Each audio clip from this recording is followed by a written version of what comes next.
Hello. I guess we're live now.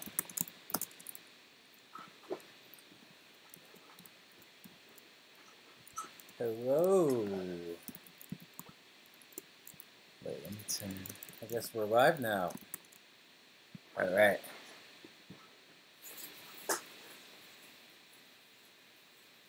Who else out there?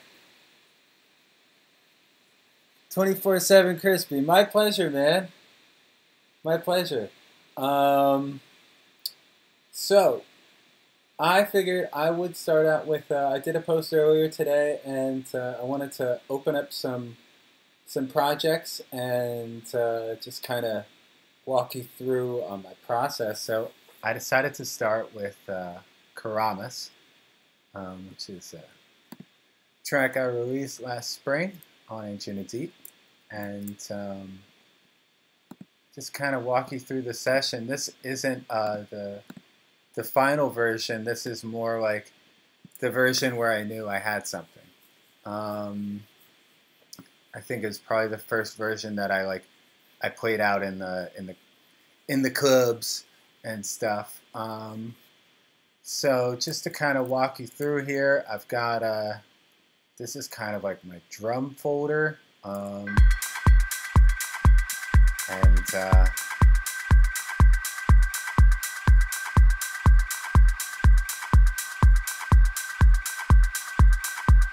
got a whole bunch of sounds going on here. There's one that starts off the track, which is, I can't even remember where I got this sound, but it's called a Jinro bottle. I don't really know what that is, but it sounds great. And this is what it sounds like by itself.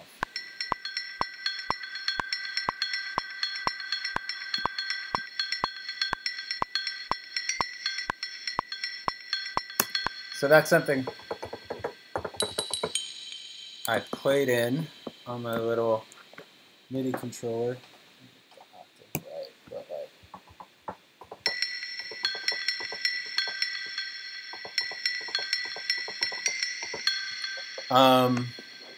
Obviously, there is a huge amount of reverb on here.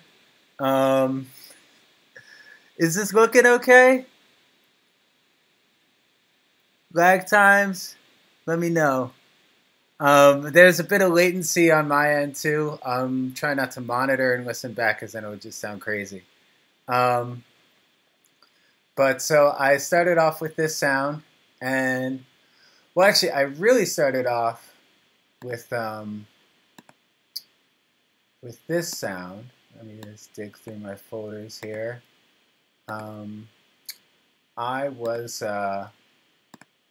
on tour in Bali the summer before last in 2018, and I had a couple days off, and there was near the hotel I was staying at, there was a religious ceremony going on, and they had for a Hindu holiday, or I mean, there's the Bali Hindu culture is crazy. It's so unique, and I wasn't able to actually look up what holiday it was, but it was pretty remarkable. There were just people singing all day long, and so I took a bunch of recordings just on my iPhone, and here is the one that I used. Skip through here. And you could hear the loudspeaker crackling out. Let's see. Here's when I get a little closer.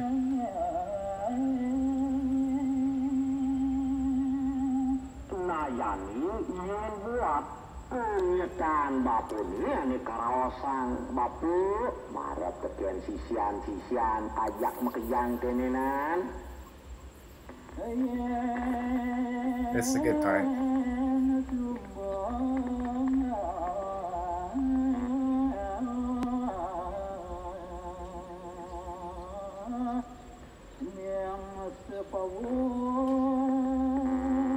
Beautiful voice. These weird sounds.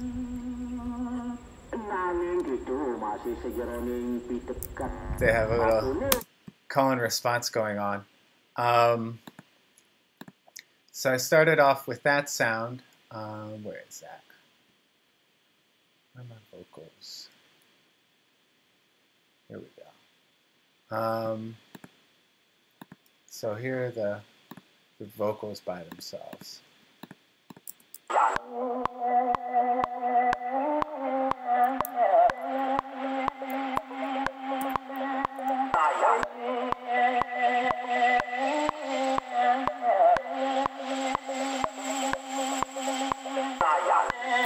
So I chopped out this little thing where it sounds like he's saying fire. I don't, that's probably not what he's actually saying. But that's on its own track, and I took that file and I chopped it up in this EXS sampler. Let me make sure this is working, hopefully. Yeah. So each note on the keyboard is a different sample of it. Where did I start? G2.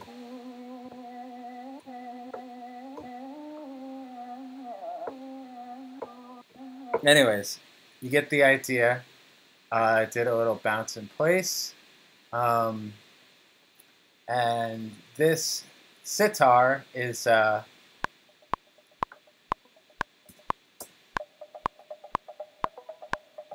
it's actually from the same sample. I just, as you can see, the envelope's really plucky here. So I just kind of try to make like a pluck sound out of the singer's voice, and so that's where that little layer comes from. And even there's like a couple background things that are also from the recording. Just give it a little more atmosphere. That's obviously like way in the background, but you can kind of hear it. And these are almost sounds like a frog or something. And we've also got some different drum loops.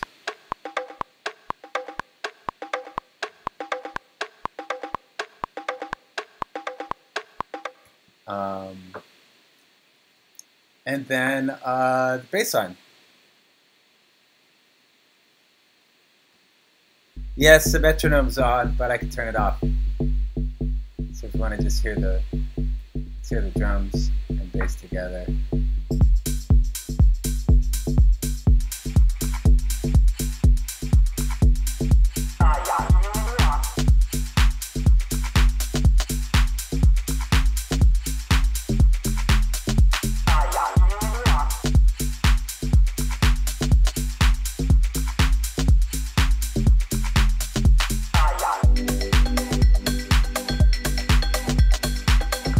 This this bass line, for anyone who's wondering, it comes from a TX-81Z, which let me show you.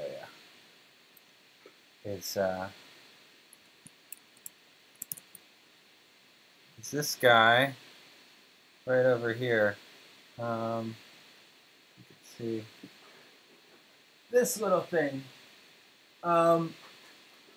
And I bought that for like $100 on Craigslist or something, and I've used it in a bunch of songs actually.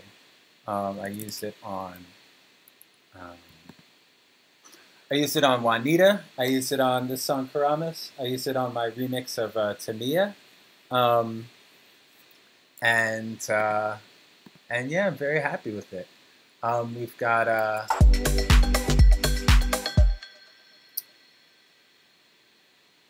oh, you're right. I am not Jero. How do we update the description on here? Since this isn't my channel, I might need Annie to do that.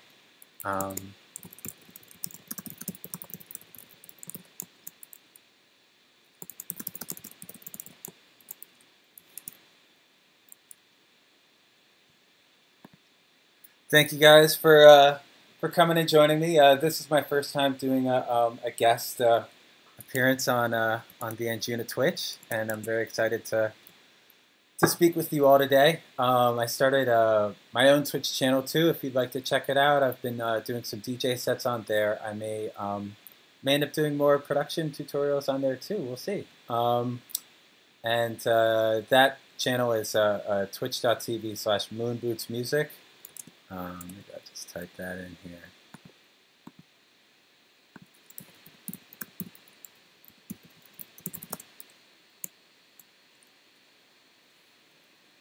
Loving your rack. Thank you. Okay, all right, let's get back to the song. I'll just kind of walk you through a few more layers. This is a DX7 piano sound, which is from the Arturia DX7, which I picked up maybe 2 years ago, and it's a nice plugin. You can get some really cool sounds on it. I like to organize my sounds. I'll find my favorite ones, and then I'll kind of put them into my own little thing of presets, so I'm not always going through this huge thing of,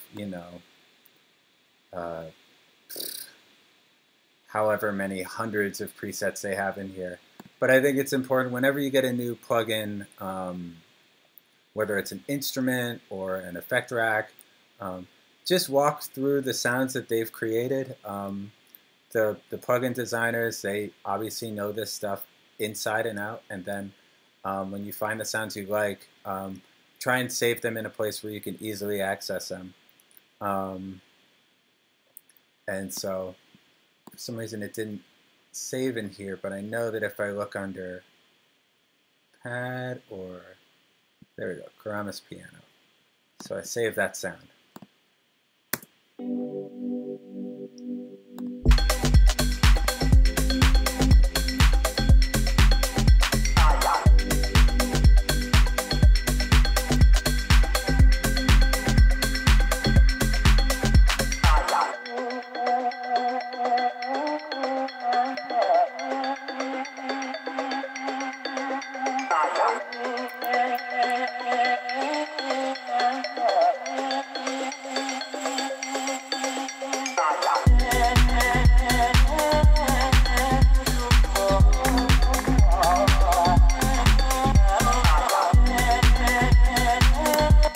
All right, Perseus is saying, "Come to Brazil."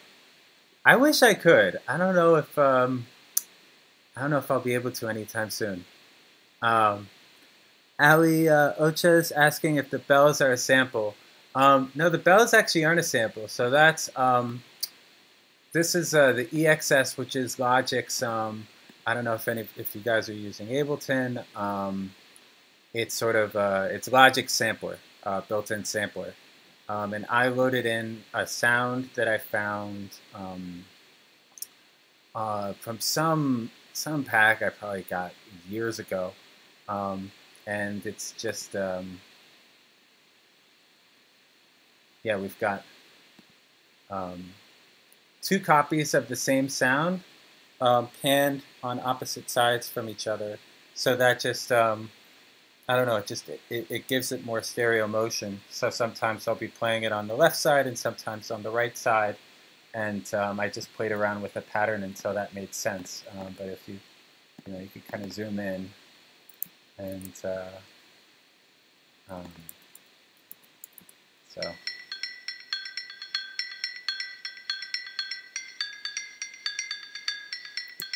anyways, 3-bar loop for some reason.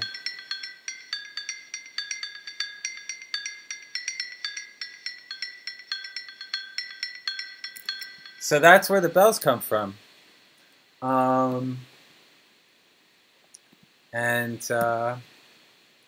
What else can we get into with this song?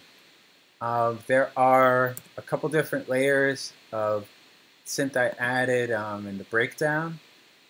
This is a rough version of the patch I used. I've had to reorganize my patches a bunch, both for the live show, and just, I don't know, you always end up moving patches around. But the nice thing about this Oberheim is there's so many good sounds on it that you can really, you can always find something cool to do with it. So here is, let's see. Oh.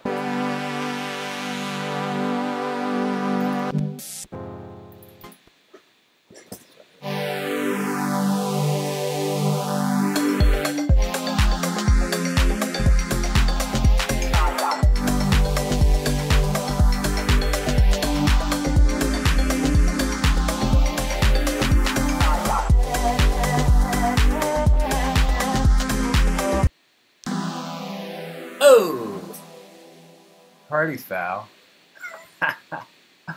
I think my computer's going a little crazy with this aggregate device streaming thing, but it's doing okay. It'll be fine.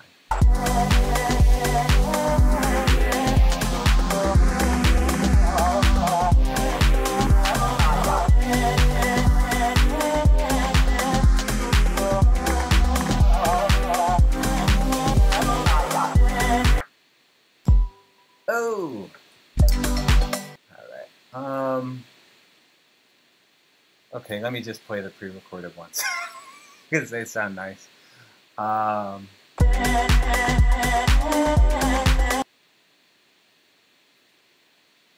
get out of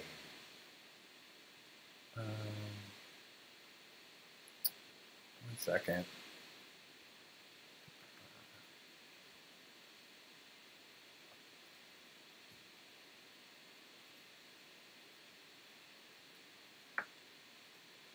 I'm going to make the buffer as high as possible because sometimes that's what you got to do, especially when a track gets really complex. I'm sure as many of you know, when you start a track, you want to have the buffer pretty low, 128 or 256, but then as soon as you start having 50, 60, 70, 100 tracks, with each of them having plugins and things on them, you're going to need to raise the buffer. I also, in my Logic, I set up a lot of key commands, and one of them is for the metronome, one of them is for low latency mode. I strike a W for whatever reason, that's just what I remember. E doesn't cycle. There's a lot of just ways to make Logic customized, and I really like that. It's also very good at working with external synths, and so that's why I produce with it. But here we go. So these, come on, by themselves.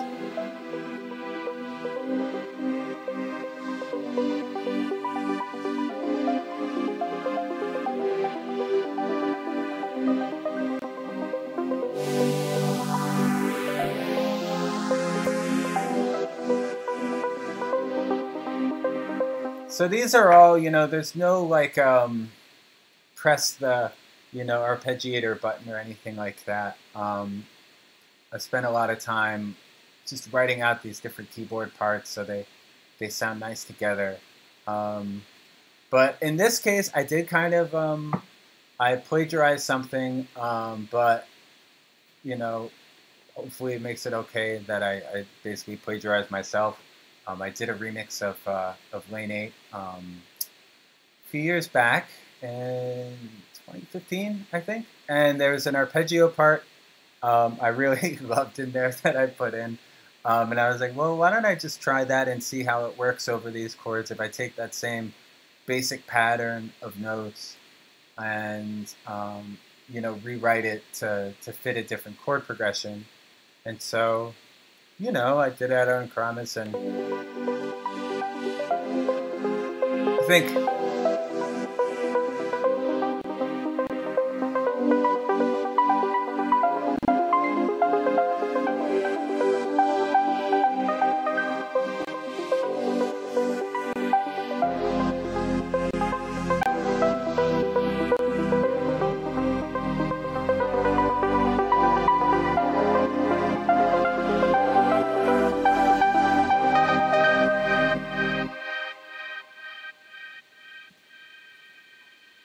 So that's my favorite part of the track right there. And again, I think it's okay to reuse if you know, as long as you don't do it every time. If you have certain ideas that work in one track, it doesn't mean you can never do them again. You know, and whatever the case may be. So let me see what else we got here. It sounds like the Moon Boots signature. Oh, hi, Lena. How are you doing? So, all right, that's Karamis. Let me try opening up another one. So, this one was also, or sorry, Karamis wasn't on my last album. It was an EP. But this next song I'm about to open up was on my last album, Bimini Road. It's called Juanita. And again, this is not like the finished version that I sent off to mixing, because I do use a mix engineer for most of my tracks, not on remixes and not on everything, but as far as like album tracks and well, I guess, you know, a lot of the stuff I've done recently, I've worked with engineers, and I've learned a lot from them. Well, particularly one engineer, his name is Chris Allen, and he's in he's near Brighton Beach, and he's just a really amazing guy. But this is before all that. This is when, you know, I'm working on the demo and just trying to get it to all kind of work together. So let me just play a bit from the beginning.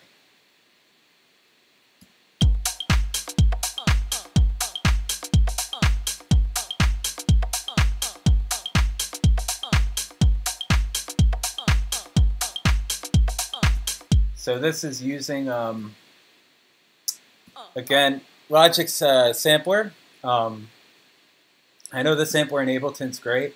I think that using samplers is so important because, you know, you don't have to worry about the notes as much. It's just about the groove, and you could just do interesting things that you wouldn't have thought to do if you were just laying out audio in a linear way. So this is Kalina. Kalina Zanders is a singer, and this is just little bits of her voice.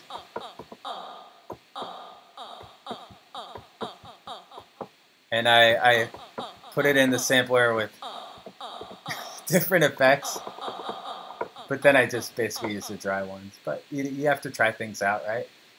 This is also from her voice. I just put some echo on it. These are also from her voice. So there's a whole range of sounds that I just got from chopping little bits out of her performance. So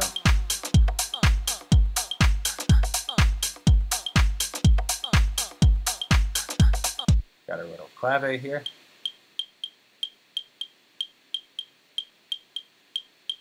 Fun little pattern. Little bongo loop.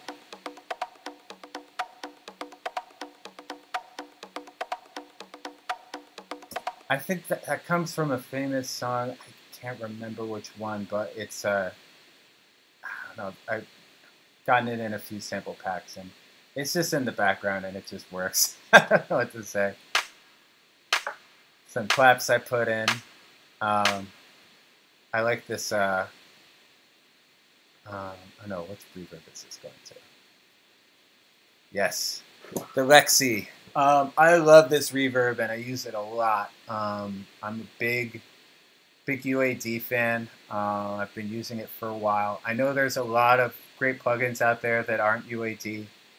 Once you get kind of sucked into the whole UAD system, it's kind of hard to go back.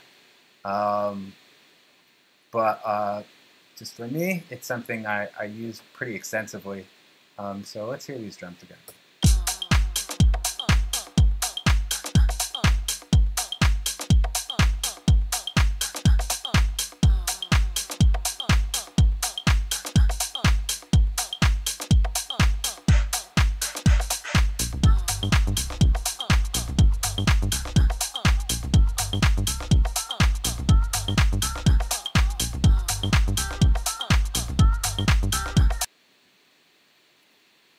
think the OBS and Logic are, I'm going to get occasional dropouts like that. So, oh well.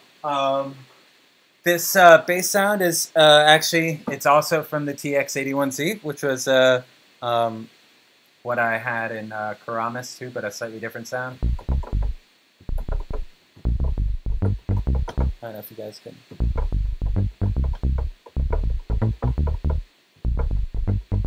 Big Cat.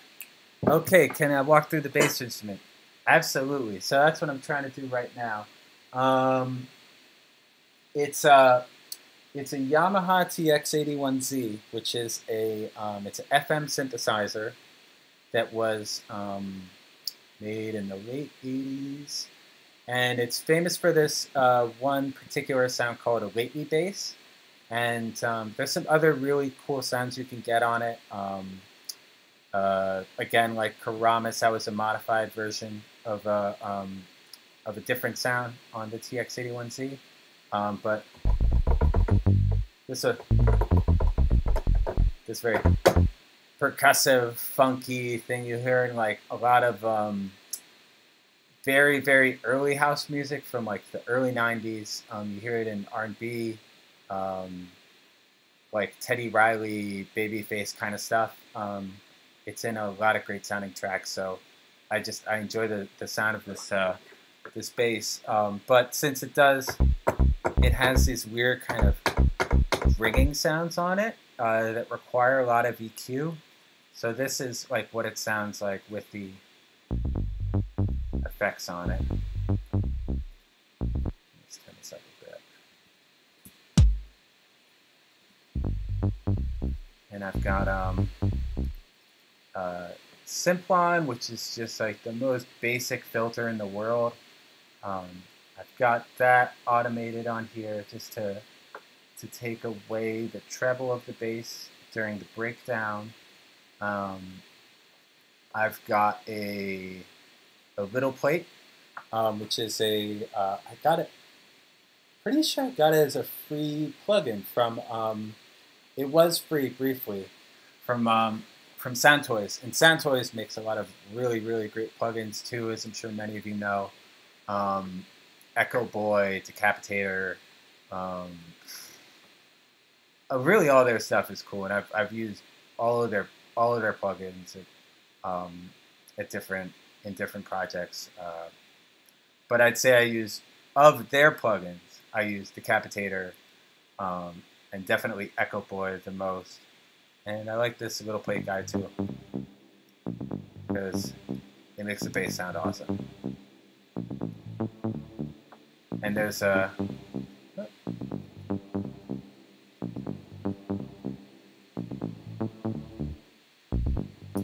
and I didn't even put a filter on this. I tried a filter and it didn't sound right. So instead I just moved the low cut frequency on the EQ. So there it is.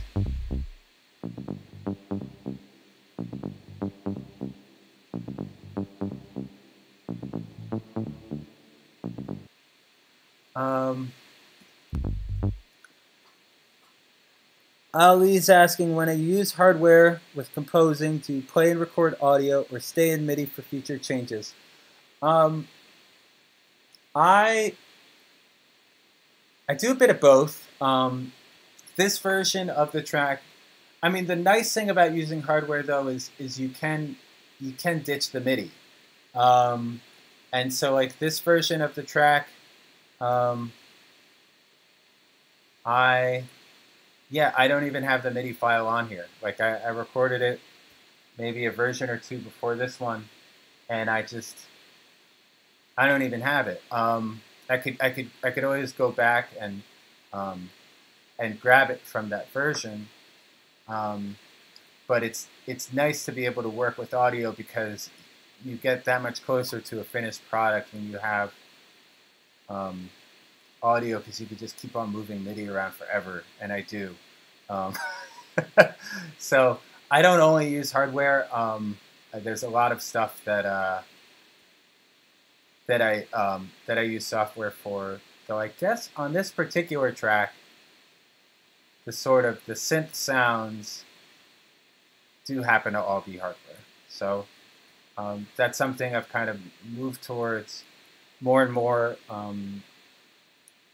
more and more over the years. Is I'm never against using VSTs, and there's still a lot of great sounds that I love to get on VSTs, and but sometimes I don't know, it just depends how I'm feeling, really. Uh, so here's speaking of hardware. This is sort of the main riff is from the Oberheim.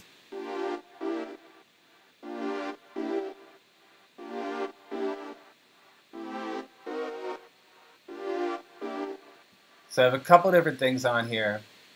There's this LFO tool, which is it's made by what's the name of it? ReFX. The guys who make Serum, it's Steve Duda. So it's this very easy to use sidechain maker, and sometimes when you sidechain, you really want to get the sound of the compression and the kind of pumping, but sometimes you just want it to be a rhythmic thing and you know, get out of the way of the kick. And so I find myself using LFO tool a lot more than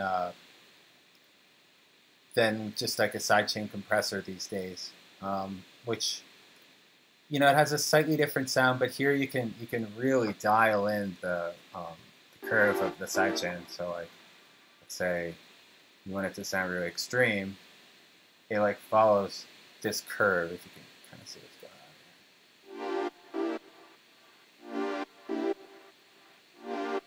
So there it's not hitting on the quarter note at all. You can actually change the LFO rate because it's an LFO, it's not a compressor. But quarter notes make sense because generally you're sidechaining to the kick drum on a 4/4 pulse. So then, I mean, if you want to do kind of like broken beat sidechaining, if you're sidechaining to like a break beat, or you want to do something like, you know, K-Tronada, or then you will need to do like the normal ducking, compressing kind of sidechain. But LFO tool is very quick and easy for a lot of things too. This EQ I like to use a lot. It's the UAD Neve EQs. They just have, like, if you boost the high end on a normal EQ or like a stock Logic EQ, it just kind of sounds kind of shitty, I think. Doesn't sound very good. But with this, you can push the high end on things and it sounds good. So I like that a lot. What is this doing? So I guess I boosted the high so much that then I had to filter it down a bit, which is a bit weird, but I guess it works. And this is a good old Echo Boy.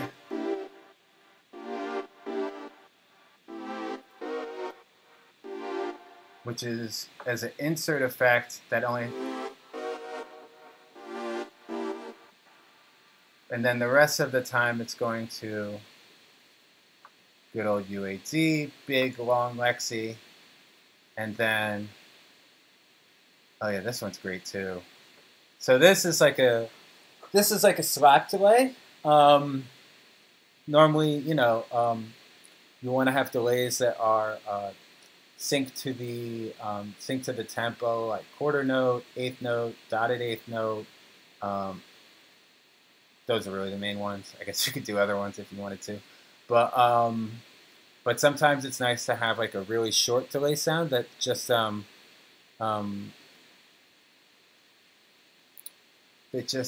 thickens things up a bit. All right, enough on that Oberheim. Let's see. I see you have AB plugin in your master. What do you look for when referencing? I don't remember what I referenced this one against, but I can't off the top of my head. Oh, that's right. So I was... I was referencing some older house records. Turn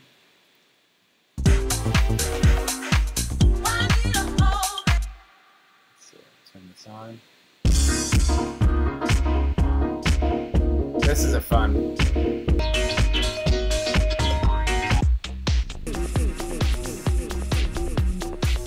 I don't even remember what that is. This one I definitely referenced.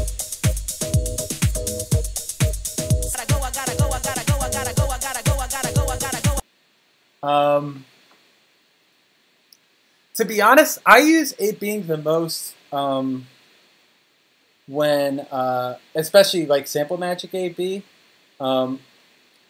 If I have an earlier version of a track where I think I got the balance right, I'll AB to that a lot because, and I'm sure a lot of you people know this feeling.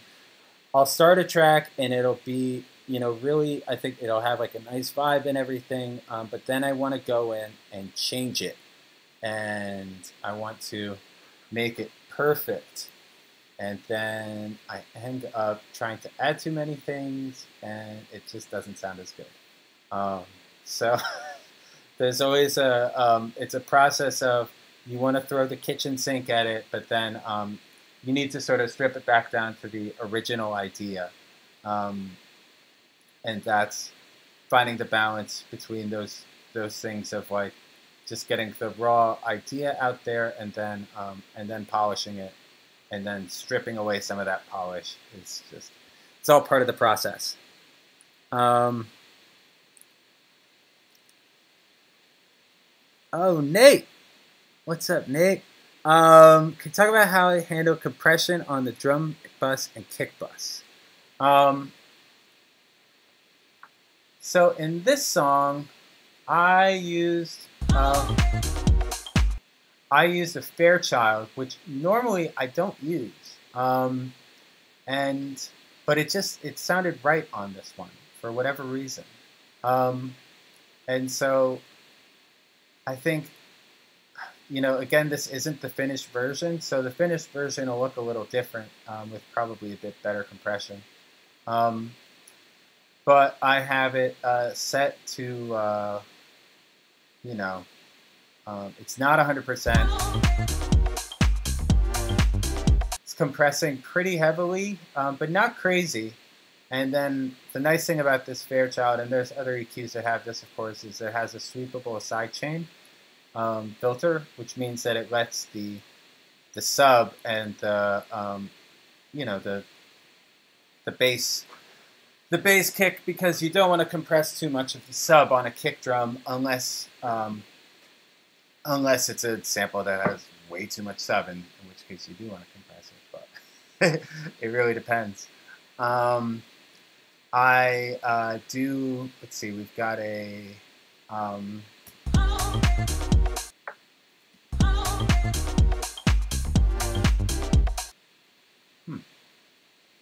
won't let me solo it, but I'm gonna sound like a UAD spokesman after this, but they are just the plugins I go towards a lot. This distressor is great. The high pass detector is another way to make sure that, you know, you don't lose a sub on a kick. What I'll normally do, and I'm sure I did before I finished this track, was to have parallel compression. And normally I'll send everything to a parallel compressor with no attack, or the quickest attack possible, and then either no release or like a really short release. And then I'll mix that in so that it's metering at like -30 or something like that, or -25, and anything above that, then it starts to sound a bit weird, because you want the parallel bus to just sound kind of crazy, and then what that does is it merges into the rest of your drums, and it makes them sound tougher, and it fills in the gaps, you know.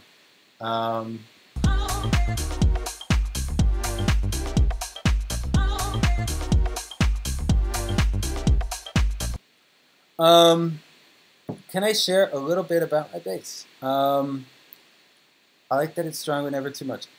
Thank you so much, True Colors. I don't actually, I can't think of many examples where I layered my bass, and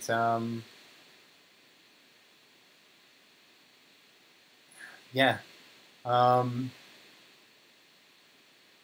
and I think that maybe on WTF I did, sort of, but no, I usually, someone was asking about analog and or sorry, I don't know. Still, then you choose analog, but let's just say hardware and VSTs. Bass is definitely an area where I love to do with hardware, and normally it's either the TX81Z or I have a Moog Voyager rack mount I've used a lot over the years, and I also have a SH101, which is really a favorite. And so NSC is asking about the project for Queer. All right, I can do that.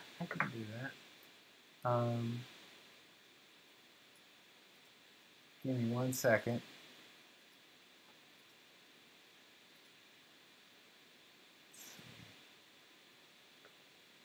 Yeah, here's like an earlier version.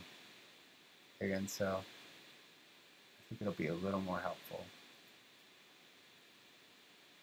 than showing you the version right before mixing where everything's audio. And I could show you that too, like a cleaned up session. If that would be interesting. I can pull that up too. But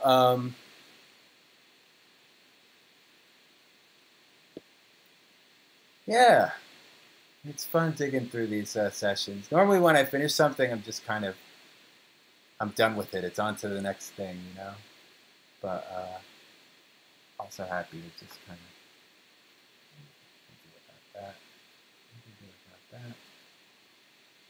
All right, let's make sure this is all working. All these thoughts in my mind, complicated situation, take up all of my time. Ooh, let's get that. All right, so here we go. This is clear for you. Yeah, and we could just start with the drums, and I've got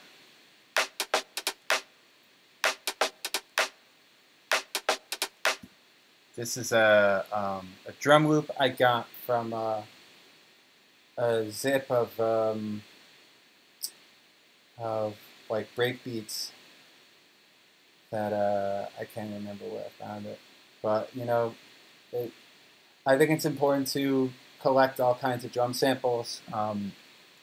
Obviously, one hits, you want to get one hits in there, but it's good to find lots of loops where you can kind of chop them up your own way. This is chopped up in good old EXS. I made the decay really short so that you can hear what it sounds like. That's what it sounds like without this sort of snappy envelope on it.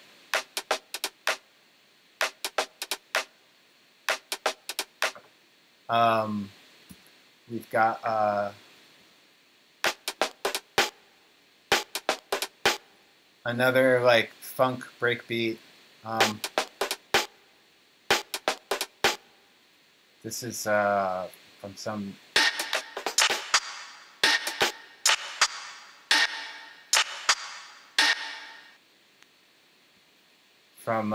this is from just a straight up sample pack, like a Sample Magic or something like that.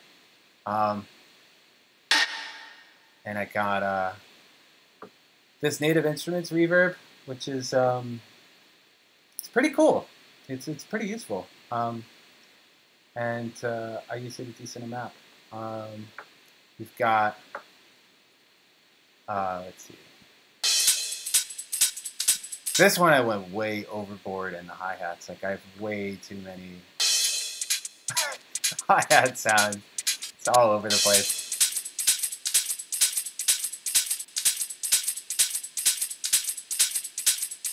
but they all add like their own little thing. So, you know, so it works out. The bass in this is the SH-101. This is what it sounds like by itself.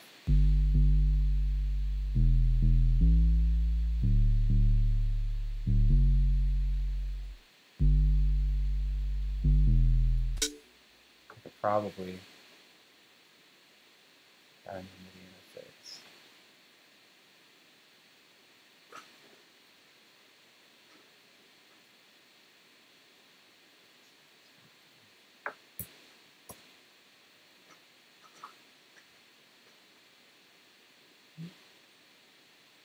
Oh wait, that's 20.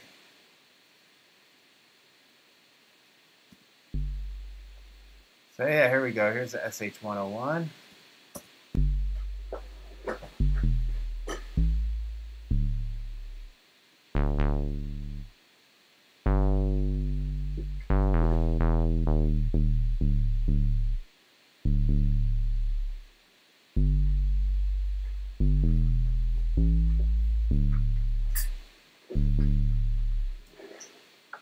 And normally I will, the great thing about the SH-101, and I know Behringer makes one now, and I hear it's pretty cool. I've seen, you see Kink play it in any of his videos, you know that you can get some pretty cool sounds on it. I think it's important, you know, when you're recording hardware to have, what I like to do is use a console in UAD, and I have this all kind of labeled with my different plugins. So, okay, here we go. This has a preamp on it. So that gives it a little extra boost when it's coming in. I also have an Art Pro preamp, which is super affordable stereo preamp I got on Sweetwater like a year and a half ago, and I've been wanting to kind of wade into getting like hardware preamps and stuff like that, but it's very expensive, and budgets are a little slimmer with everything going on right now, as I'm sure you understand. But let me talk about the rest of this song. Here is the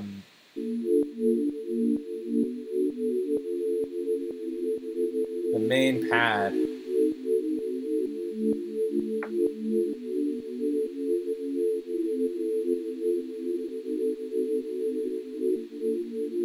And it's just a basic sine wavy kind of sound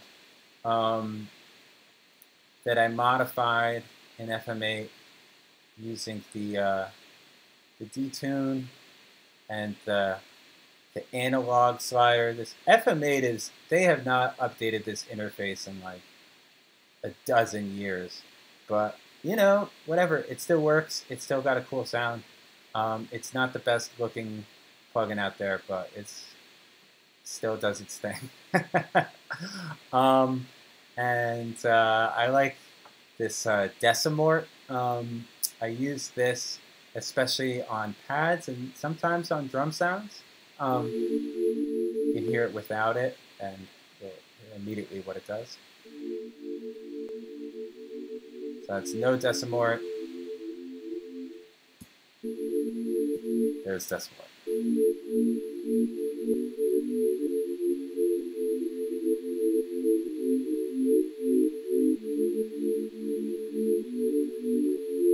I've got this program which I like. It's on Plugin Alliance. They have lots of sales. Sometimes you can get stuff really cheap from them. They have like a sale every day. They'll bombard your email inbox, but that's okay. And so you could set the stereo width, and the mono maker is actually really cool if you have a sound and you want the sort of bass frequencies in it to be right up the middle, but then the mid-range and high frequencies to be stereo, then that's what the mono maker does. So it comes in handy surprisingly a lot, actually. So this is definitely one I'd recommend picking up if you feel the need. I've layered this with an Oberheim sound that I really crush.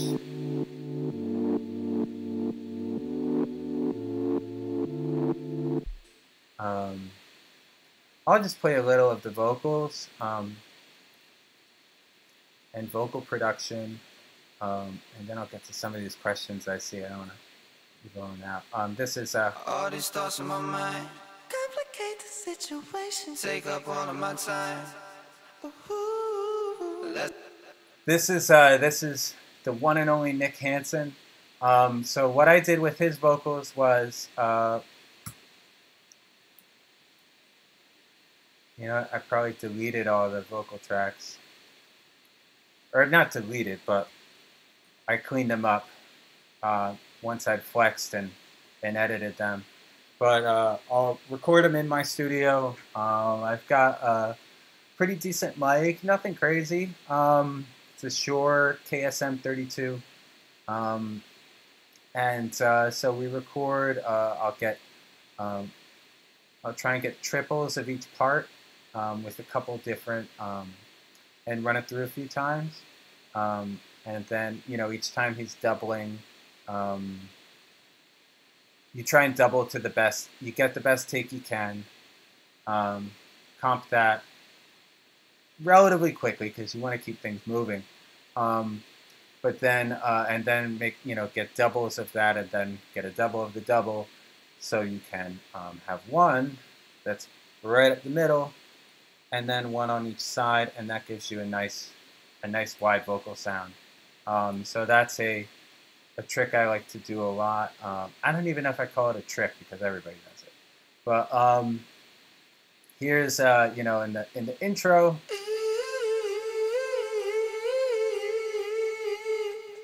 It's doubled, it's not tripled, but there's a reason for that, and that's that I want the chorus to sound bigger. I want the chorus to sound tripled. Now, so you've got one up the middle, and then one pan hard left, another pan hard right.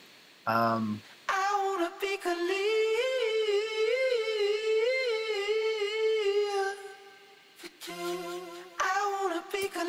Yeah, this is I pitched this down an octave with alter, which is just kind of a silly sound, but it makes it sound a little more modern, a little different. And then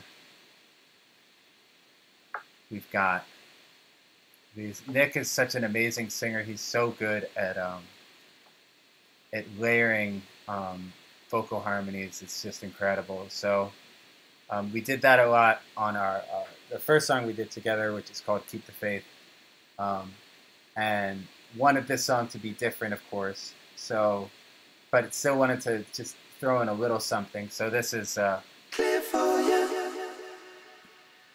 him doing that part, and we've got, and he's really just spelling out a diminished chord, or it's actually it's a dominant flat 9 for all you theory heads out there. clear for you, clear for you, clear for you.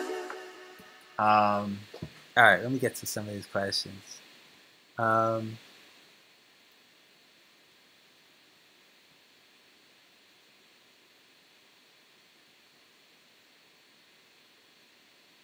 Nick's voice is hella soothing. Yeah, that's right. Sorry, Yassine asked a question a couple minutes ago. How far range was the instrumental before you recorded the vocals? It really wasn't that far along. In fact, this was the last, basically the last studio I had was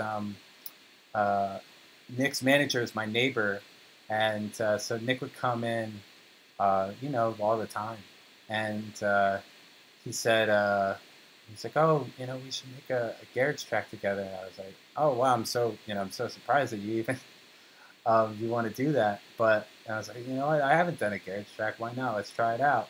And so I was listening just to some things, and I put some chords together. And then the next day he came in with the lyrics written out and just did it really quickly. Nick is he works and writes really fast, which is great for someone like me that will like agonize about things forever. So it's good to it's good to work with people who can just kind of like, you know, uh, just lay it down super quick and professionally. So seeing a lot of love for Nick in the comments here, which is great. All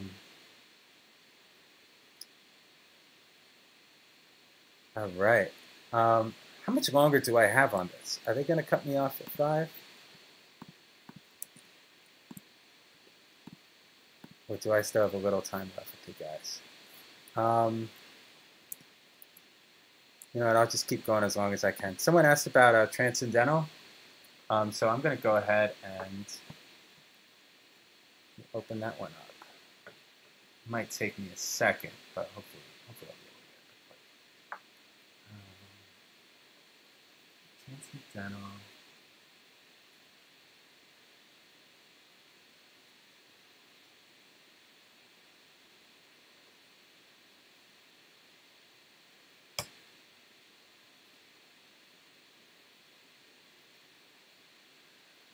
So Transcendental, this one was really tricky to mix. And there's a lot of different parts in here. And so this time I'll be showing you a track that's like Closer to finished, or at the stage where it's just about done. Who came up with the title? I came up with the title. And oh yeah, there's a kind of music hi-hats that I used. Pretty sure I used on this one. They have some nice. They had a nice sample pack I saw. Come on. They're really great with percussion. The kind of music, guys. It's pretty crazy how they do it. Sorry, I moved all my drum folders around, so it's going to take a second. Do all this stuff. Boom, boom, boom. No.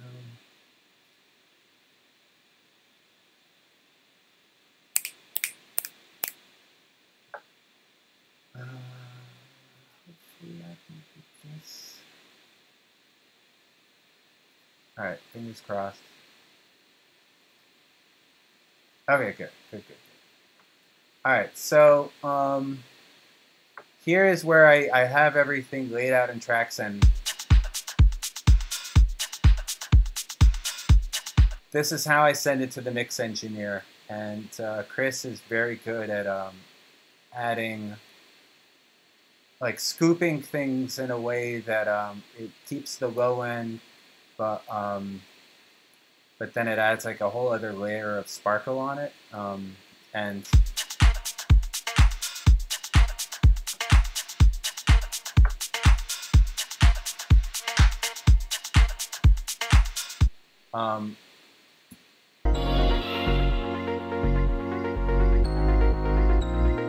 now the bass line for this is from the SH-101, and what I did was pretty heavy side chaining from that LFO tool.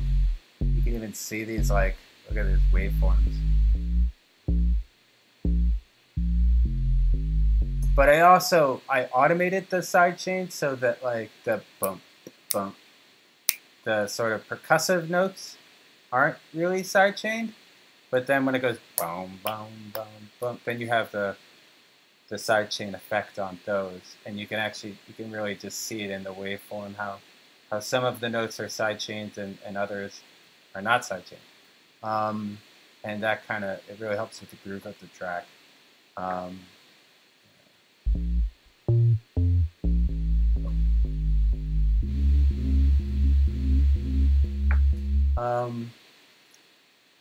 This one had bells from, I don't remember what those bells were from. So one of the nice things with Logic is you can clean it up and see just the tracks you want to see, but then there's so many tracks in this. Oh my god! Like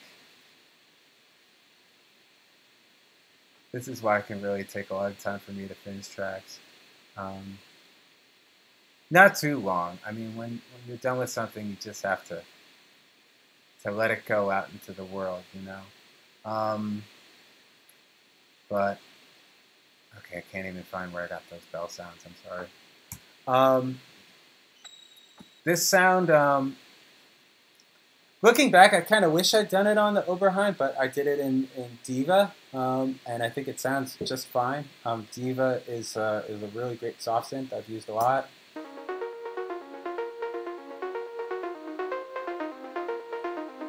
It's got some white noise layered in there. I'm playing with the stereo width, where you could do a similar thing on some hardware synths where each voice will trigger at a different stereo width. It'll go from left to right or the other way around. This is the Juno. I've had a Juno 106 since college. It's the synth that I've had for the longest. I also use it for the bass in So Precious, if anyone's wondering about that song. There's a bunch of sounds from the Juno on So Precious, but here it is.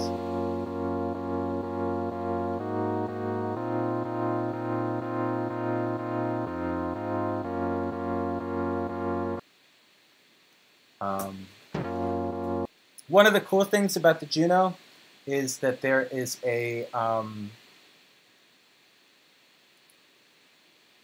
there's a VST plugin you can use that actually allows you to use the Juno like a plugin. It's hard to explain, and you probably don't care if you don't have a Juno to begin with. But if you do, and you're wondering, it's by a company called Recon Audio.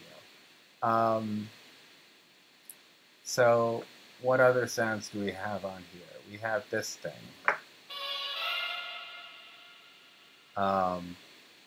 And that is either from a Gold Baby sample pack, or it's from, I know I got some samples for this song, including the kick drum. I got it from Lego Welt. So I'll just type his name in here. And y'all can Google this. It's out there. He did some free sample packs, and I read about it in an interview that Fortet did with somebody, and he was saying, just in a cool, matter-of-fact way, because he's Fortet and he's a G, he's like, yeah, I use Lego Welt samples. So I dug that, and I'm going to pay it forward, because I use those samples after reading that interview, and they're pretty cool. Actually, this is from a very modified, these are also from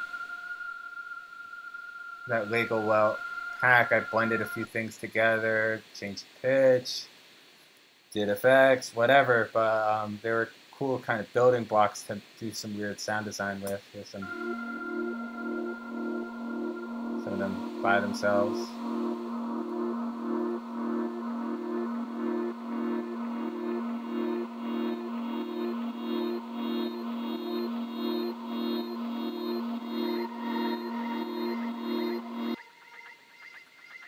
This sound by itself is pretty cool.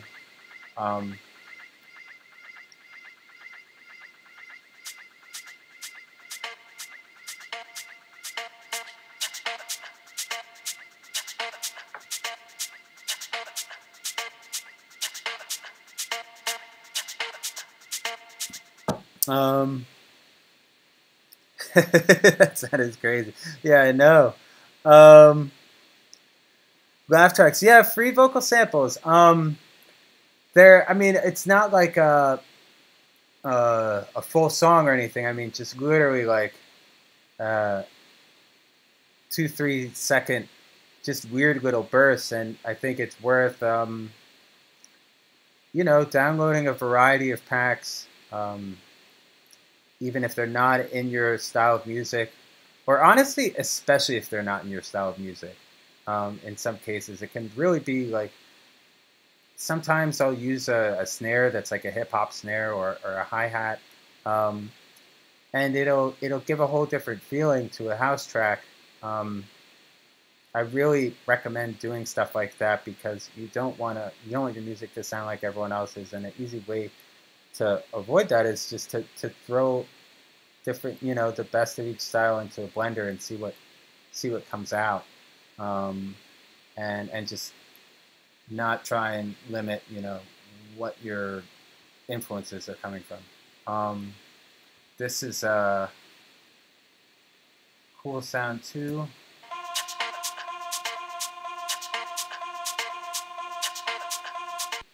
I named it D Mode after Depeche Mode.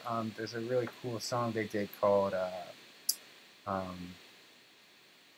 my god, I'm forgetting what it's called.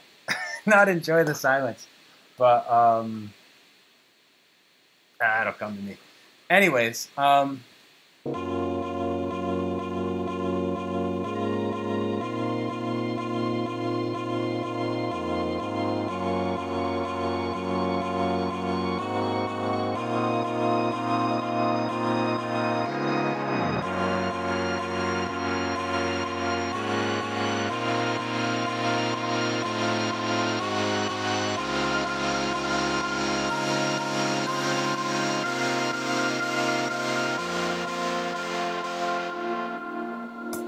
So that's my favorite part of that track.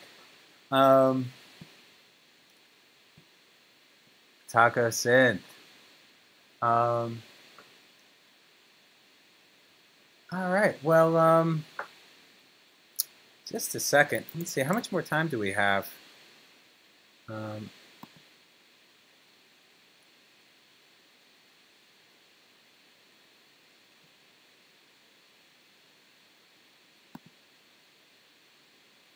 We've got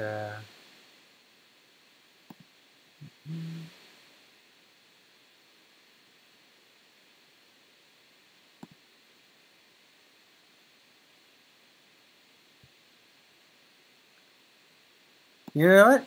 That's right. There's no one after me, so we can go as long as we want here. I was just making sure of that. So just quick reminder, everyone who's tuning in, I recognize some of you who have been commenting on my DJ streams, and I really appreciate that.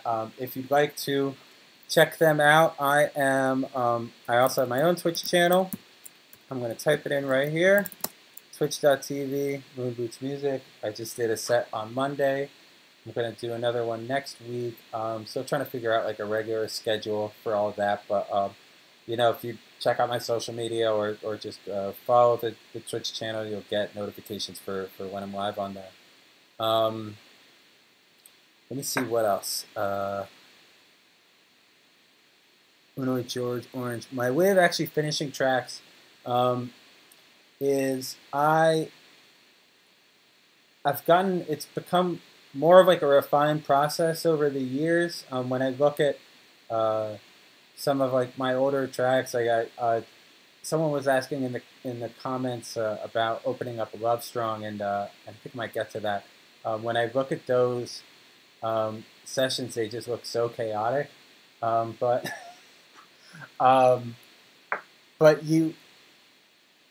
it's done when it's hard to quantify. I mean, something's finished when you put. For me, I mean, at least I try and I'll be happy with an idea, and then I'll just try and throw everything I can at it to see what makes it better, and then strip it back. And if I still like it after listening to it, at least 1,000 times, then I know it's time to release it and figure out a way to release it. But as far as you know, and get that whole process started, which of course is its own thing. But it helps for me, and I've mentioned him a couple times in the stream already, so apologies if I'm repeating myself, but I've relied on an engineer named Chris Allen, who he really does great work at, I think, a very reasonable price, and who will put kind of the final layer of polish on things, and he has some like valve compressors and really kind of like high-end EQs that are like, some of them are software, some of them are hardware, and it's just nice to get another set of ears on something before it's out. And I'm still happy with the way the tracks that I mixed all by myself sound, but I know Chris definitely had something. Let's see.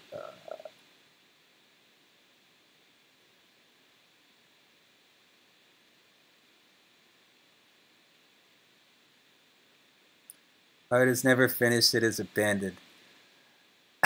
That's kind of true. Oh, someone's asking about the Love Strong sample. Can I share new stuff? Maybe. Let me do the Love Strong sample first. So this is one people have asked me about a lot over the years, and I don't have a good answer for it. It is something I got in like a BitTorrent. As like you know, acapellas A to Z .rar. You know, when I was first starting out, and it's definitely not labeled correctly.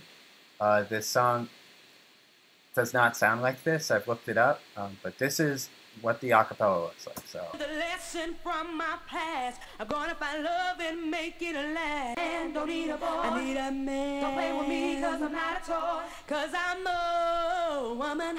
Don't step to me if that's where you're coming, babe. Do me right, don't do me wrong. Ooh. I hold on if the love is strong. Cause I need love in the cause.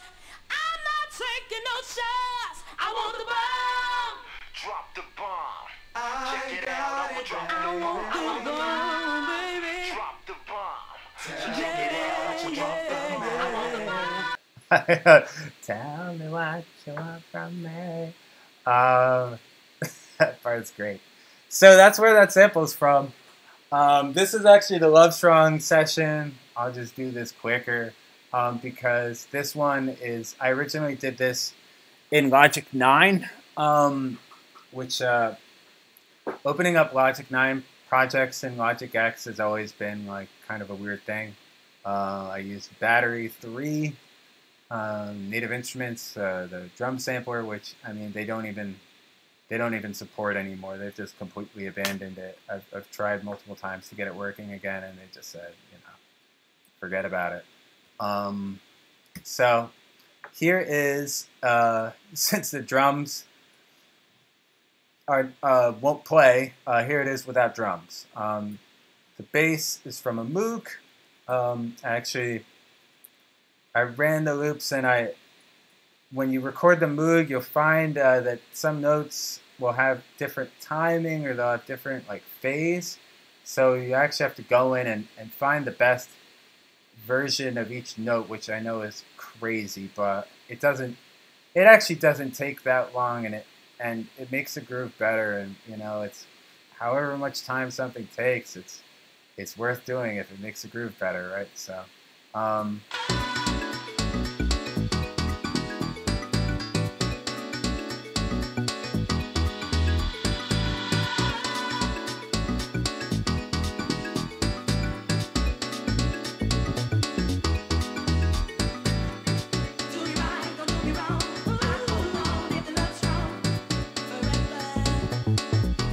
we have an M1 piano, good old Korg Legacy. Another VST maker that is not, they made these plugins however many years ago, and they never bothered updating them. But it's fine. They take like no CPU, and for the sounds they do, they sound great. So, and it's like $50 or something like that, and it's always compatible. So, um, got no problems with the Chord Legacy collection. And then FM8. This is a. I've got two versions of an organ. I like to use organ a lot in my music. I know it's not something that it's probably a fixation that I have that probably not that many other producers do. But I do love the sound of an organ, and there was a time when I was really into jazz organ and wanting to learn how to play like proper jazz organ, like Jimmy Smith and stuff like that, which is some nice music to check out if you just want to hear some chill jazz. Jimmy Smith is really awesome. So this is layered. We've got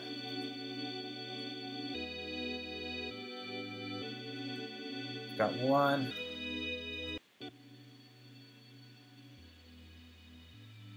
This is acting a little weird.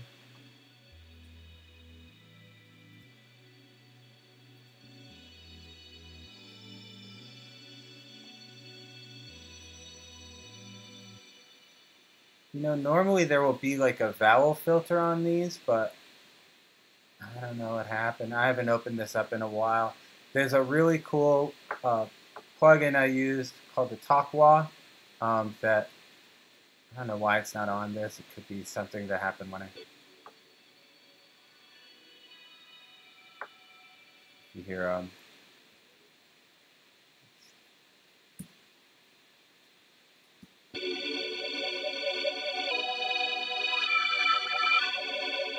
you hear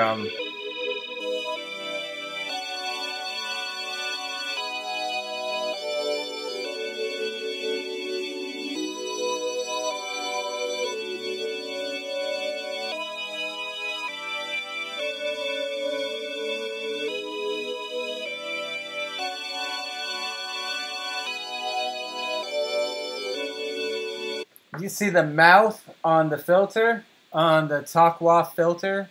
That's a trick I used a lot, especially on my early tracks. Sugar, in particular, is I'm doubling Janet's vocal with the same kind of sound, and instead of you know, I don't know. There's just something really cool about the way this this filter works, and I have it set up so that it is on the mod wheel. So these little kind of lines that represents the filter opening and closing. Let's see if it on here. If I put the same effect on, it'll do it too.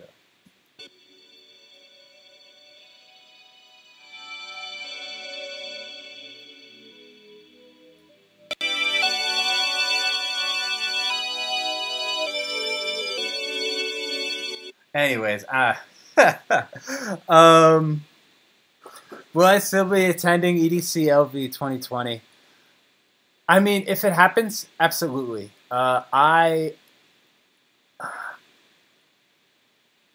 don't know though at this point. I'd be very surprised if it does, but I guess we'll find out when we find out, right? Yuri's Night. I don't know about Yuri's Night. Show how you process the pianos. The pianos on Love Strong were, it's really simple. I mean, especially the earlier tracks I did, it's, I think they're in a lot of ways less complicated. I just added this compressor when I was loading it up before. I had a Meta Flanger on it, which is a Waves plugin. And I think I just had like a light flange on the piano to give it a little extra kind of lushness to it, like a slow flange, maybe mixed in like 20% or something like that. And then I had a Pro C Fab Filter compressor, which is the old version. I've got the Pro C2 now. Who knows? It may even be on C3. I'm not really sure. Pro Q is also Fab Filter. The Pro Q2 is a lot better. I hear Q3 is even better than that, but I'm happy with Q2, so I haven't felt the need to upgrade. But I think the most important thing with pianos is to just get in there and really, I recorded this on a MIDI controller, and then you have to edit it and you have to change things around. You don't want to be afraid to loop things. I have a pretty heavy swing setting on it. Let's see, what is this at? 41. Oh, actually, it's not that heavy. Probably 16B.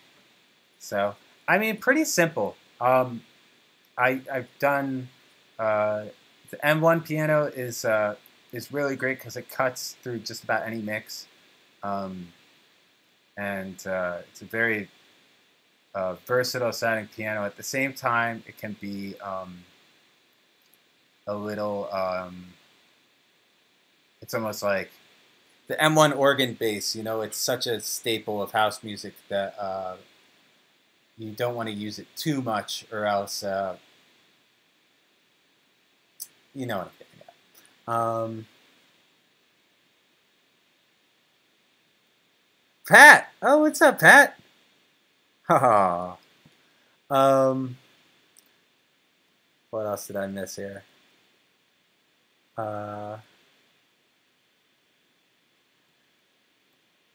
Yeah, someone asked about new songs. I'm wondering what I can show. You know what? I could show something new. Why not? Give me a second.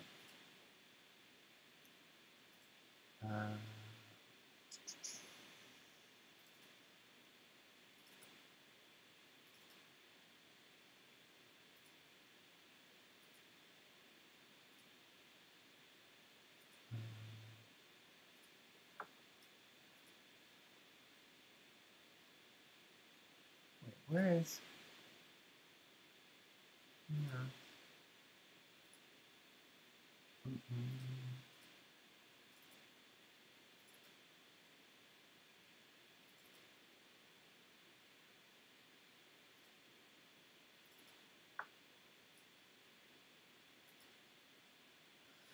Here's a new one. Sorry about that. I was trying to find a different one, but it took me too long. So I'll just show you this one instead. Let's give it a second to load up.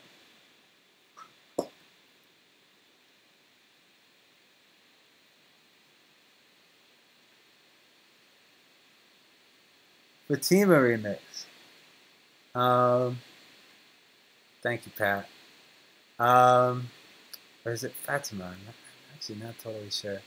That one, yeah, I put that out as a bootleg, and then it got like nixed, so I wasn't able to keep it up there. Here's a song where I have I got it ready for a stem master, and I had 5 stems. So here's I've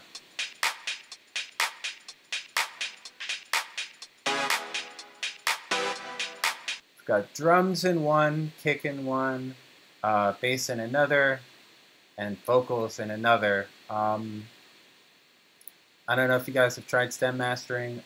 It's something I've done a lot. I think it can be really good, especially if you aren't like 100% sure on your monitoring situation. I've been in my studio for like 3 months, my current studio.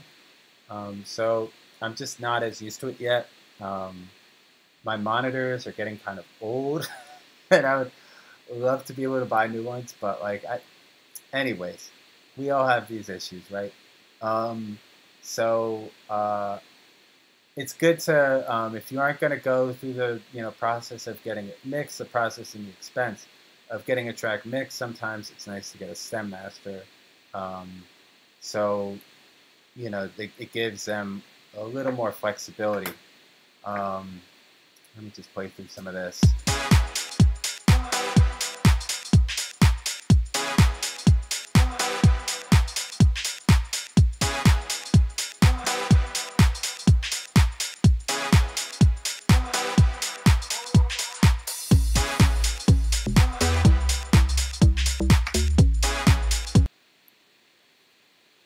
OBS and Logic at the same time. Computer doesn't like it. I could break down some of the sounds in this. I've got a TX81Z on the bass. Let me see, is this hooked in right now? Oh, it's hooked in through the preamp. To its channel 22, I think. No, 20.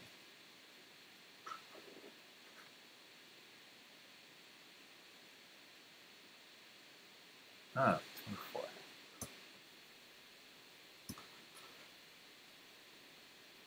There we go. Oh, this thing is always going around.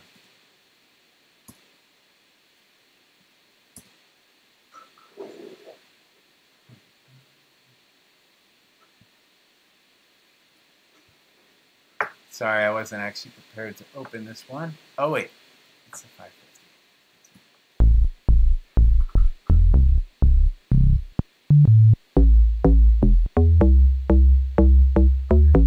So I know you can't really see what I'm doing with the rest of my hands, but I'm going through patches that I wrote on the TX81Z, which again is a synth that I got for $100 on Craigslist. One of the interesting things about the TX81Z is that you can't really program it at all. I mean, it's got what they call in synth forums, it's what they call a rompler. Or, no, actually, it's not a rompler. It's an FM synthesizer, but you can't really edit it. I mean, unless you're a masochist. But there's actually this free program where you can edit it, and so I've done that to kind of make my own patches on it. And the easiest thing to do is just change the algorithm.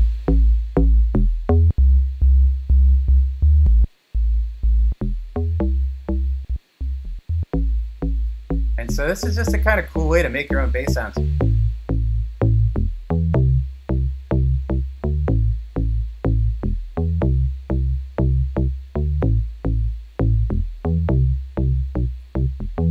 And you could get really crazy with it if you want to too.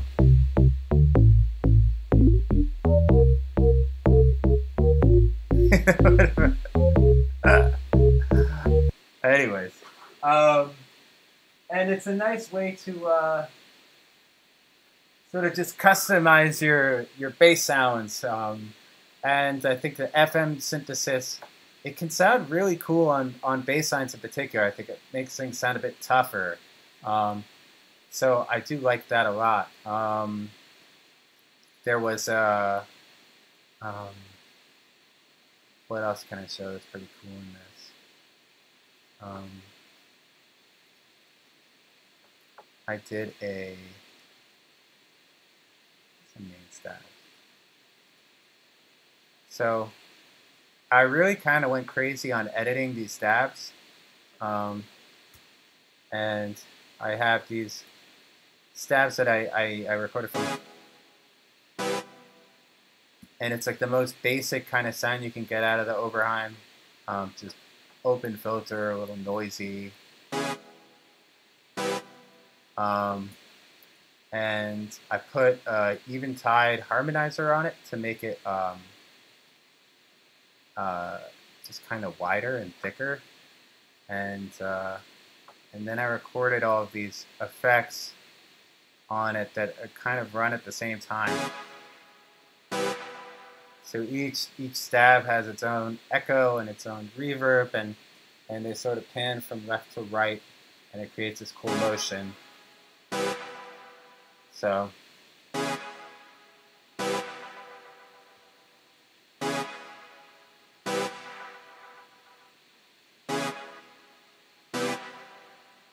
And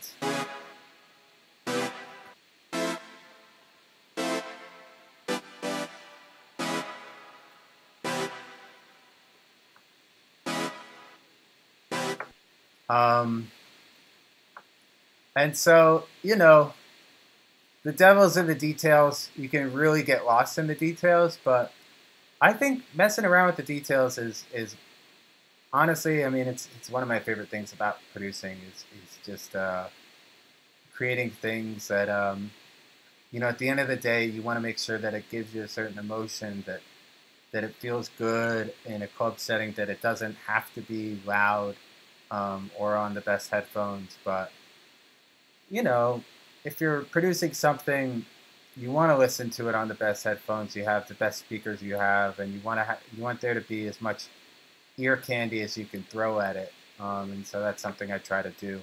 I could show the way I do the drums in this one is pretty. I've got one bus that all of the drums run through, and they each have their own bus. Oh, you know what? I took off some of these plugins. Let's see. It's not going to let me do that. But anyways, you know, I have a closed hat, open hat, and a crash. Each of these has their own sort of things on it. I like to do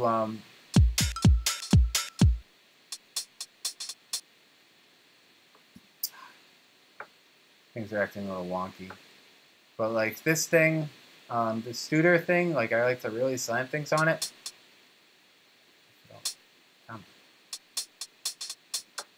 Maybe I didn't slam that one.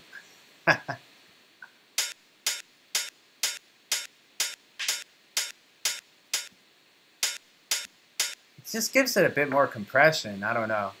Especially do it on the kicks. Sometimes it's better to kind of overload it than to compress it. This makes it thicker. And there's lots of different saturators you could use. Do I use moisturizer for my curls? I try to. I don't think I did today though. But you know, my hair's getting kind of unruly. But if you haven't noticed, there's no, not a lot of salons open right now. Not a lot of places you can get your hair cut. So doing my best out here. Let's see what other questions we got.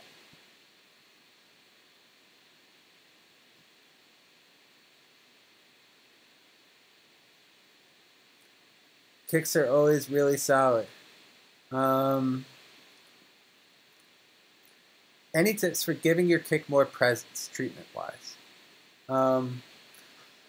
So I normally do, it depends on the song. In Juanita, I have a top kick. I think I may have actually had 3 kicks in Juanita layered together. But that is really the exception for me. In most tracks, I just use one kick drum and one bass sound. And I think that more than anything else is the secret to getting a good clean kick. It's just not, if you put too much in there, it's just going to get harder and harder for the kick to stand out. So the less, let me just do a little memory clean. The fewer layers you put in there, especially in the low end, I think generally the better results you'll have. Sometimes it's good to have a top kick that's literally just like, you could even have a hi-hat sample, or just like the shortest closed hat sample can sometimes work if a kick just doesn't have the sort of, if you need the kick to have a bit of attack to it. So I think it's finding where the kick needs to fit in to the particular song, because there's no one size fits all when it comes to kick drums. If you have a more if the bass is more kind of sub and more of a sine wave feel, then you need to have kind of a you can't have a lot of sine wave and well, you can have sub, but it's trickier. But you can't have like a sine wave kick drum. It's got to be a more complex waveform that's sampled with a lot of overtones on it, or else they're just going to clash with each other too much. Whereas if you have a bass that is less sine wavy, that is more kind of complex waveform, then you can do a more kind of pure sounding kick drum. So you really have to match the kick to fit your track, and I think it's important to not get too attached to your kick drum sound, especially early on in a track, because that's one part for me that always changes. The first kick drum I use is never the last. It's hardly ever the kick drum on the final track.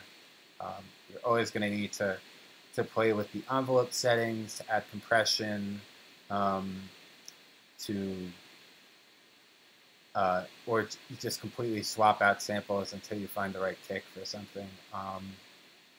So that's my advice. Let's see what else we got.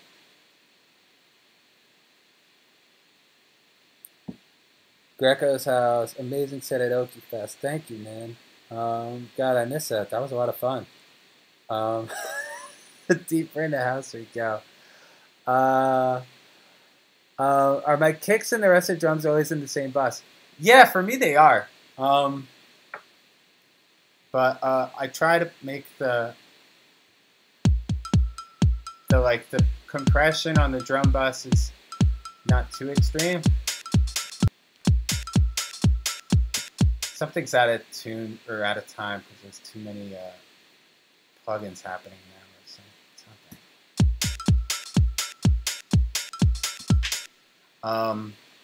But yeah, no, I'll have everything going through the same bus, and then so like this hi-hat bus is feeding into the drum bus, and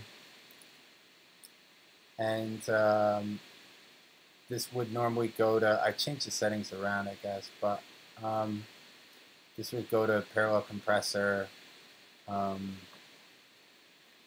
might have helped if I'd opened an earlier version of this project rather than the Stem Master one, but whoa.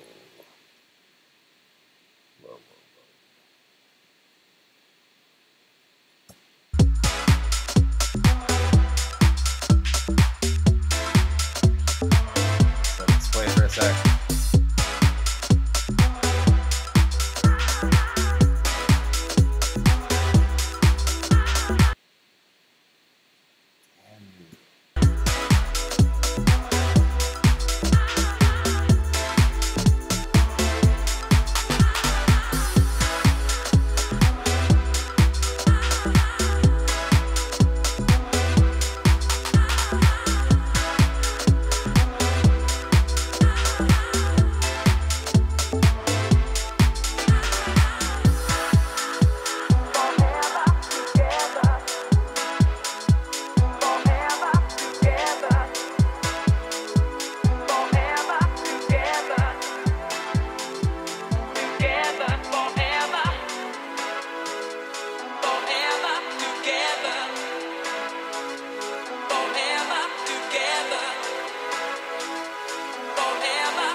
Anyways, so that's a new one I'm working on. Yeah, I just realized I'm repping the Sound Toys water bottle.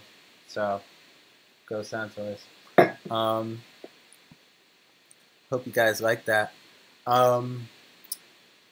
Yeah, so I mean, this has been fun. And again, my Twitch channel is, let me just type it in here again. If you guys would like to give it a follow.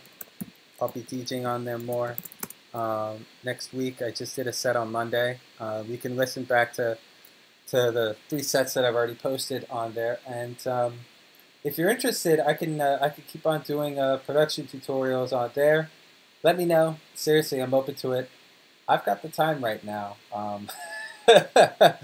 And it's nice to be able to talk with you guys out here. Any last questions? I can hang up for a couple minutes. If there's any, I can jump into one more thing if someone wants to know. You like that? Okay, good. Very cool. Glad to see. Jamie from the UK. All right, it's almost bedtime there. Jumpin'. Okay, all right, I'll open up Jumpin' real quick because I love that song too. And then I'll let you guys all go. This one,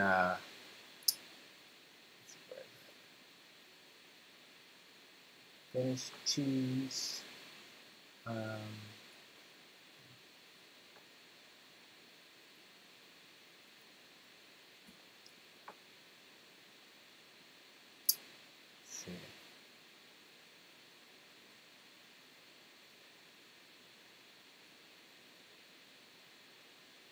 You do this one.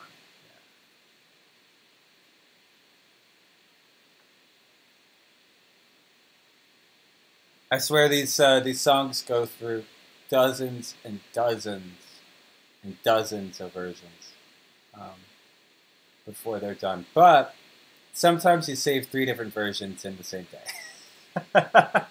and sometimes you just do one. And it's also good to jump between projects and not spend all day on the same song because that can make you a bit crazy. But let's jump in and jump in.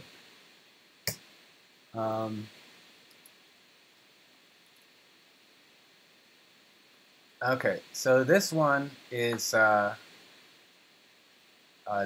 cool because it has a lot of like live instrumentation on it, and I know some of you are wondering about like live instrumentation. This has live egg shakers that I did. I know, really technical stuff here. And that gives it just a little extra something. I use a Vermona. I got this drum machine that I've used on a couple tracks since, and since it's a drum synth. This drum synthesizer called the Vermona DRM Mark III. I could show you on this camera, but it might just be easier to look it up. I'll type it in the chat here.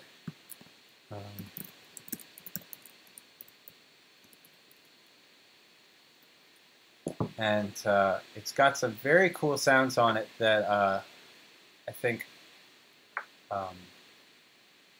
especially if you guys are into, melodic and progressive sounds, it's got some really cool stuff for that. But the interesting thing is, I don't know why it doesn't have my snare.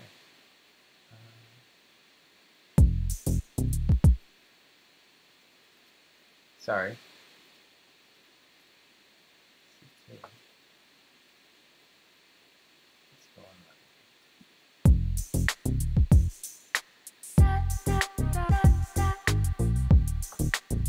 No idea how that happened.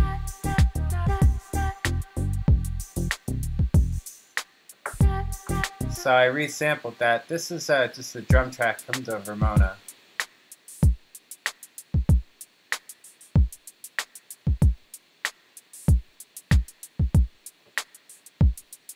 This is an earlier version. Hi-hat sounds a bit quiet, so I'm going to bring it up.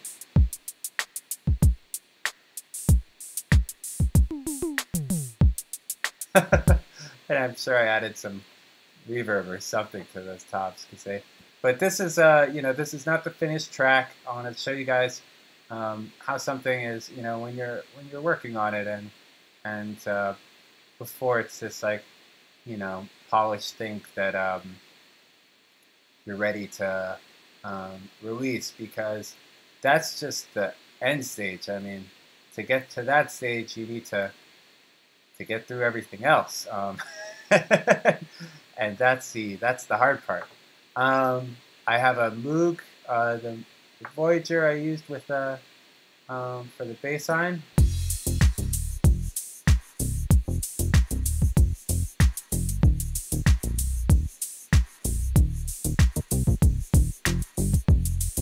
And this is, oh boy, all these hidden tracks. You can see here, this is the MIDI file for that bass line, which is stuff that I started playing in live, and then I edited it, and then I edited it some more, and then, and you know, someone asked before about like how long do you, I think there's one of the nice things about using hardware is that you play around with the MIDI as long as you're, you know, able to be, you know, patient enough to keep doing it, and then you record it. And so that's sort of what happened here. I mean, as you can see, there's a lot going on in this MIDI file, a lot of notes. But that's what kind of gives the bass line its special flavor, is that it's not, it's reacting to the music. It's not just following the set, you know, pattern or whatever. Here's a Juno. Got our friend the LFO tool on it, giving it a lot of ducking. This sound is from Diva. I really love this sound. I call it the Daft Pluck because it kind of reminds me of Daft Punk, but I'm not even sure which Daft Punk song it reminds me of. It just has that sort of French house feel.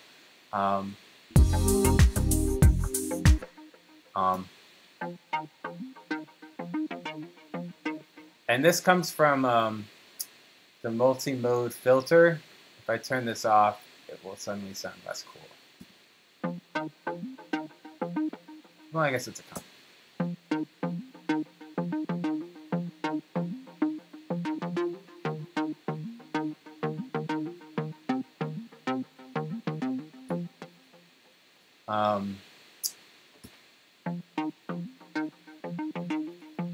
You can kind of hear the resonance on this filter. I'll just jack it up a little bit so you hear it more.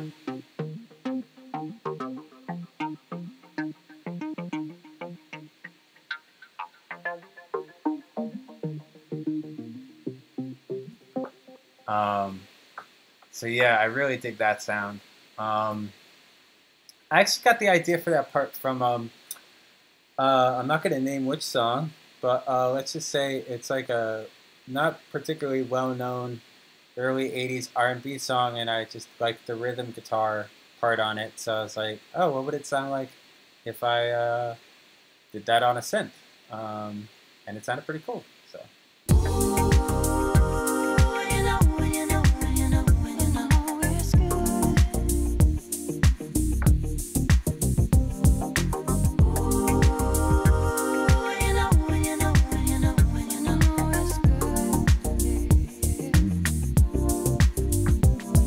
Quick note on the vocals. This is similar to Clear, which I kind of got into the vocals on. You have to alternating between verses that are single takes or single comps, where you have, you know, just one voice singing, and then the chorus is this wide stereo party with a whole lot of vocals going on. And it's that contrast that that makes songs interesting, and you hear that in all kinds of music. It really allows you to kind of give the song dynamics, and you can hear the difference between, you know, person singing the intimacy of just one voice versus like at 12, you know, you got triple stacked 4-part harmonies, which is actually the case in this. Is it's a 4-part harmony that's each part is tripled, and then I did some light tuning in Flex, which is sort of like the built-in kind of Melodyne for Logic, which as long as you are careful with it and don't, it takes some trial and error. I'll just put it that way, but you can get some really good results out of it, and it integrates well with Logic. So these are all kind of, each track is individually is tuned and put a little EQ and like a light opto compressor on it, and then I bounce each of those in place, and then I record them through another compressor, and then now I've taken whatever 20 tracks or something like that, and that's now just in one stereo track. So now it just makes the number of tracks more manageable. So I think it's important when tracks or when projects get more and more complex with lots of layers, it's good to take the layers that that sound good and just record them, and just you want to just gradually eliminate the number of tracks. You don't want to deal with 60 tracks at one time, or 70 or 80 or 100. I mean, try and get it to I know there's more than this right now, but really there's 30 and at most 40 tracks right now, because these vocals have been comped and they've been recorded together, and you found the right levels, and it makes it a whole lot more manageable. The same thing I did with the guitars, which are by Ross Clark, who's an amazing musician, and he's really an integral part of the live show that we do, that we did last fall and the fall before, and hoping to do again as soon as we can. So let me just play some of his guitar parts because they sound really cool.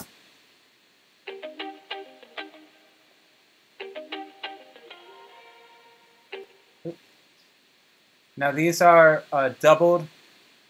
All of these parts are doubled stereo, and then they're recorded. So these are already kind of the comps,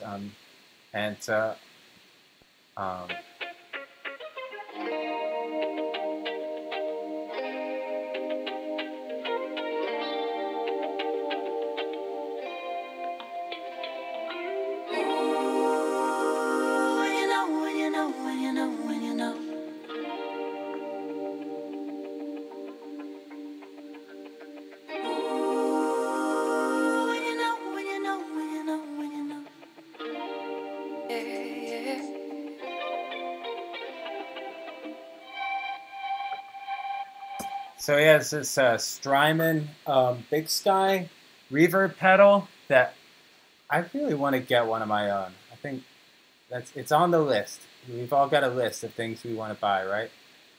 That is near somewhere on my list is getting a Strymon Big Sky reverb pedal, because I've seen a fair number of producers who have it, and even producers who don't have a lot of hardware synthesizers.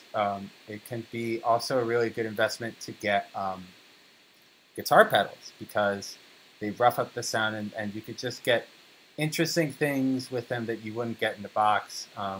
This reverb it's just crazy sounding. I don't think there's a plugin that quite gets this sort of reverb.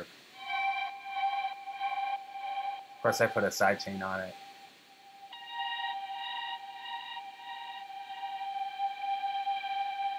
Edited it and did some weird things, but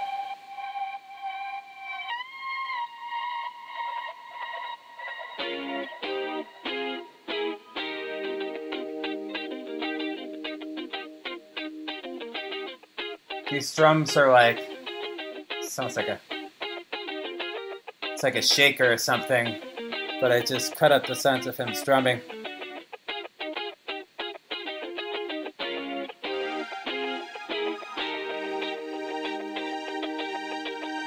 Arturia Salina, very classic sound.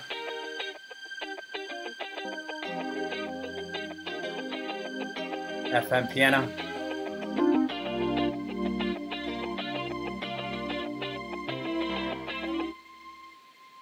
So this is a piano. It's from the SB1. No M1 this time. This is actually the piano you see behind me. So.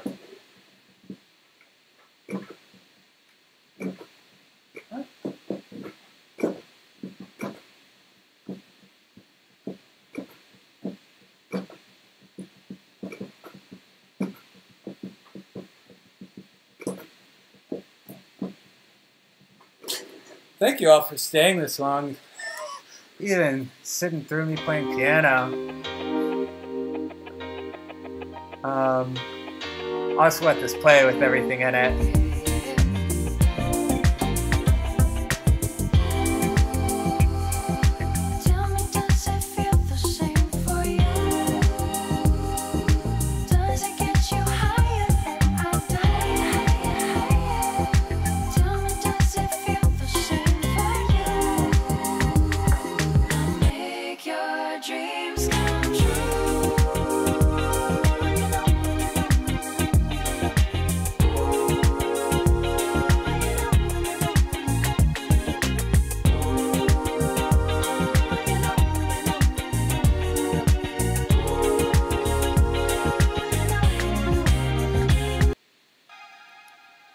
Ah, come on.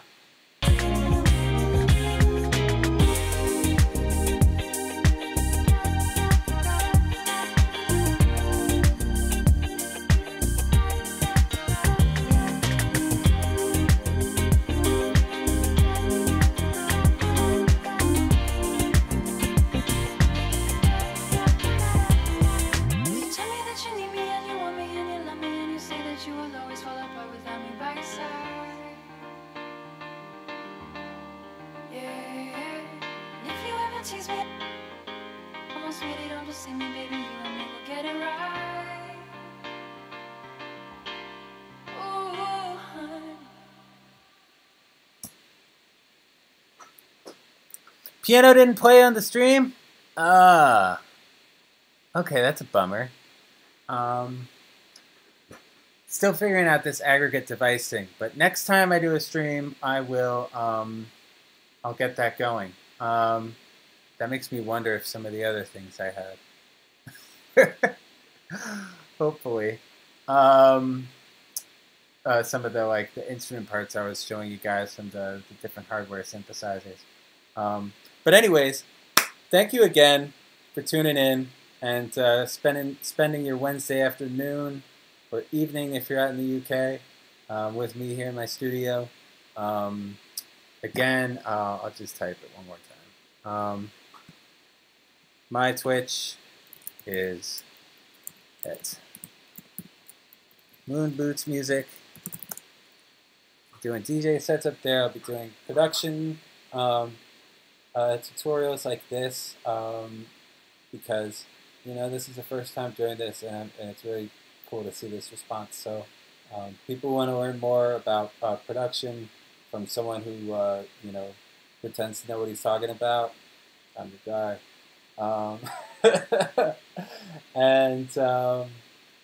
Anyways, yeah, have a wonderful rest of your day, rest of your evening. Thank you again, and be safe out there, and hopefully, we can all get together soon. So, once more, thanks again, and I'll be back soon.